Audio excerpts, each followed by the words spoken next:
Hello मेरे नन्हे दोस्तों, तो स्वागत है एक बार फिर से आपका कक्षा 3 में। और आज हम कराने जा रहे हैं सचित्र हिंदी व्याकरण बाय एडोराइज इंडिया से पाठ 20। और पाठ में आज हम क्या कराएंगे बच्चों? आज हम कराने जा रहे हैं अपठित गद्यांश यानी कि अनसीन पैसेज। बच्चों, अपठित गद्यांश का मतलब होता है जो आपने नहीं पढ़े, जो आपके पुस्तक में नहीं थे, जो आपके सिलेबस में नहीं थे। अपठित मतलब कि पढ़े हुए नहीं, गद्यांश। तो चलिए आज हम इस गद्यांश के बारे में समझते हैं। क्या होता है? ऐसा अनुच्छेद जो पहले पढ़ा ना हो, अपठित गद्यांश कहलाता है। अपने आप पढ़कर उसे समझना भाषा की अच्छी समझ के लिए जरूरी होता है। अतः अभ्यास के लिए यहाँ कुछ अपठित अनुच्छेद किए जा रहे हैं जिनके द्वारा व्याकरण और भाषा की समझ बढ़ेगी, शब्द भंडार विकसित होगा और लिखित और मौखिक अभिव्यक्ति में भी निखार आएगा।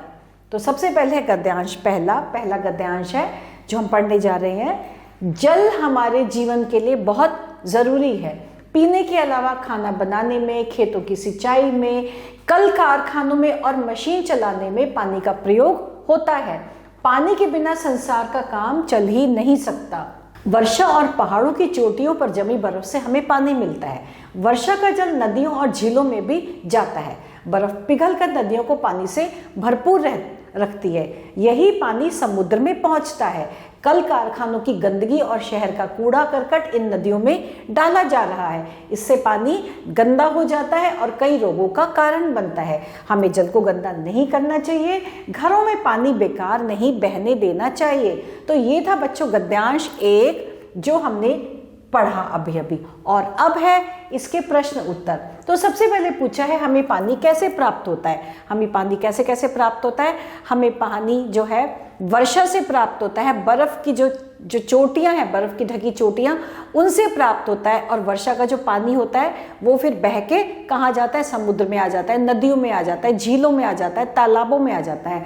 तो इस तरह से हमें वर्षा का पानी प्राप्त होता है। और अब है पानी हमारे किस काम आता है? पानी तो हमारे पीने के अलावा पानी हमारे घर के काम में, खाना बनाने के काम आता है, खेतों में सिंचाई के काम आता है, कल कारखानों में भी पानी के बिना कई बार काम नहीं चलता, वहां पे भी काम आता है। इसके अतिरिक्त पानी हमारे जो है पेड़ पौधों, हर चीज में पानी के बिना तो हमारा जल जो है, हमारा जो जीवन है वो बिल्कुल असुरक्षित है, बिल्कुल असंभव है। तो पानी हमारे पूरे जनजीवन के लिए बहुत अधिक उपयोगी है। तो पानी हमारे बहुत काम आता है। जल को साफ रखना क्यों जरूरी है? जल को साफ नहीं रखेंगे बच्चों तो हमें बहुत सारे रोग हो सकते हैं। हमारा जल को साफ रखना अत्यंत आवश्यक है, नहीं तो बहुत सारे रोगों को जन्म देता है। इसलिए जल को साफ रखना आवश्यक है। इसके पश्चात है इस अनुच्छेद का उचित शीर्षक लिखें। हमने अभी जब गद्यांश पढ़ा था, इसका हम उचित शीर्षक क्या कर सकते हैं? हम कर सकते हैं जल ही जीवन है, या हम कर सकते हैं जल की उपयोगिता। तो बहुत सारे कोई भी हम शीर्षक दे सकते हैं, जैसे मैंने दिया जल ही जीवन है। तो ये था बच्चों हमारा गद्यांश नंबर 1 जिसमें पानी की उपयोगिता, जल की उपयोगिता के बारे में बताया था। और अब है गद्यांश नंबर 2। कौन सा है ये? अब पढ़ते हैं गद्यांश नंबर 2। ये भी हमने नहीं पढ़ा था, हम इसको सीधा यहीं पे पढ़ने जा रहे हैं क्योंकि हमारी पुस्तक में, हमारे पाठ में नहीं है। क्या है ये? अपठित गद्यांश। कोयल सोचने लगी, मैं कहाँ जन्मी, पली और बड़ी हुई, मुझे कुछ पता नहीं। संगीत के प्रति लगन मुझे स्वयं भगवान ने दी।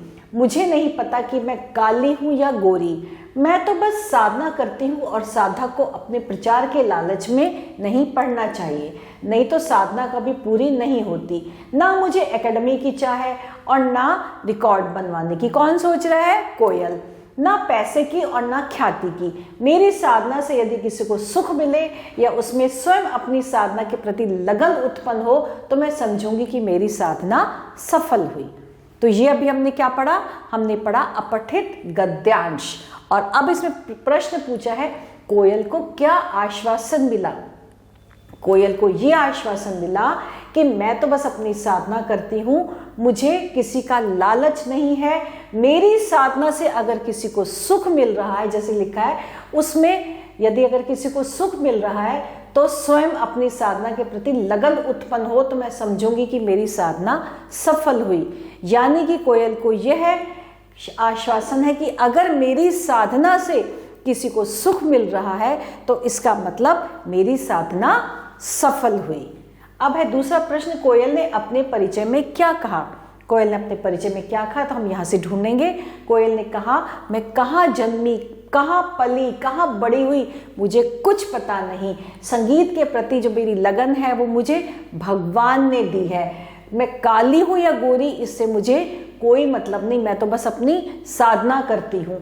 और साधक को अपने प्रचार के में किसी का, मेरे को अपने प्रचार का कोई लालच नहीं है, क्योंकि मैं तो बस संगीत के प्रति समर्पित हूँ। मुझे संगीत का ही जो है, संगीत के जो है मुझे लगन है, मैं संगीत ही करती हूँ। वो गाती है ना, कोयल कितनी मीठा गाती है। तो कोयल ने अपने परिचय में ये कहा।